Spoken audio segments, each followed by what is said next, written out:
درنو لیدونکو السلام علیکم. د امرالله صالح وراره وایي طالبانو زما تر روح الله صالح اعدام کړ. د امرالله صالح د ورور روح الله صالح د اعدام خبر هغه یو وراره د رویټرز خبري اژانس ته کړی دی. طالبانو ادعا کړې چې روح الله صالح په پنجشیر کې د جګړې پر مهال وژل شوی دی.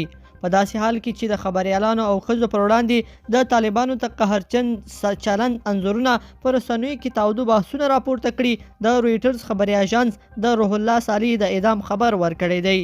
روح الله عزیزي صالح یو له هغو کسانو څخه و چې د افغانستان د مقاومت ملي جبهې په چوکاټ کې له طالبانو سره په جګړه کې و.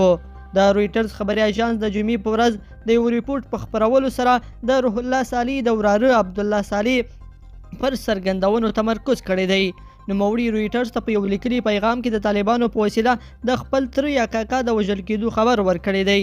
د امرالله صالح ورور روح الله صالح د طالبانو د اپوزیسیون له ډلې څخه یو مهم کس بلل کېده.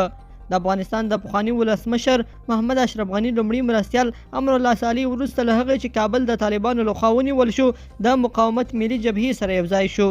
امرالله صالح مخکې تر هغه چې د ولسمشر د لومړي مرستیال په حیث دنده ترسره کوله. عبدالله صالح رویټرز ته په خپل لیکلي پیغام کې ویلي دي هغوی روح الله صالح پرون وواژه او وی ویل چې جسد هم خاورو ته د سپارلو په خاطر دوی ته نه سپاري. موږ ته ویلي دي چې د هغه جسد باید پاتې شي سو ورژېږي. د رویټرز خبري اژانس د خپل ریپورت په دوام د روح الله صالح د وژل کېدو د علت په اړه د طالبانو ادعا ته اشاره کړې ده.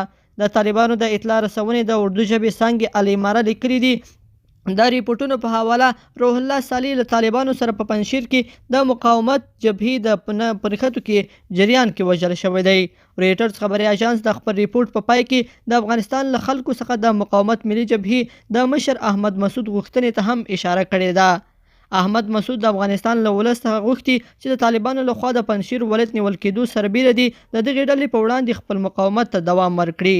لیدونکو په دې هیله چې دا مطلب به مو تر پایه لیدلی وي. که مو دا ویډیو خوښه شوې ویډیو لایک کړئ او چینل سبسکرایب کړئ. تر بیا ښه وخت.